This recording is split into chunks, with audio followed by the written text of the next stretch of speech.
નમસ્તે, હું ધોરણ 12 સાયન્સમાં અભ્યાસ કરતો વિદ્યાર્થી અક્ષર શ્રી સરસ્વતી વિદ્યાલય તરફથી હું તમારું હાર્દિક સ્વાગત કરું છું. આજે હું ગણેશ ચતુર્થીના 8મા દિવસે તમારી સમક્ષ એક વાર્તા રજૂ કરવા જઈ રહ્યો છું. એક વખતે ગણેશજી એક યુવક પાસે ગયા.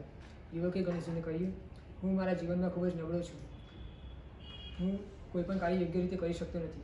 આથી ગણેશજીએ તેને કહ્યું, તારી નબળાઈ જ તારી તાકાત છે. યુવકે પૂછ્યું, કેવી રીતે? આથી ગણેશજીએ તેને કહ્યું, તમારી નબળાઈ જ તમારી જાતને સુધારવાની તક આપે છે. જો તમે તમારી નબળાઈને સ્વીકારશો તો જ તમારી જાતને સુધારી શકશો. યુવકે ગણેશજીની આ વાત સાંભળી પોતાની નબળાઈનો સ્વીકાર કર્યો અને પોતાની નબળાઈઓ પર તેને કામ કરી પોતાની જાતને સુધારવાનું શરૂ કર્યું. થોડા સમય બાદ તેને સમજાયું કે તેની નબળાઈ જ તેની તાકાત બની ગઈ છે. આથી તેને ગણેશજીને કહ્યું, ધન્યવાદ ગણેશજી, હું મારી નબળાઈને સ્વીકારી પોતાની જાતને સુધારી શક્યો છું.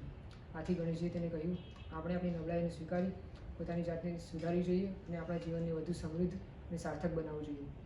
આમ ગણેશજી આપણને પોતાની નબળાઈ સ્વીકારવાની અને તેને સુધારવાની પ્રેરણા આપે છે. આજના ગણેશ ચતુર્થીના 8મા દિવસે આપણે ગણેશજી પાસેથી પોતાની નબળાઈઓ સ્વીકારવાની પ્રેરણા લેવી જોઈએ. જય ગણેશ.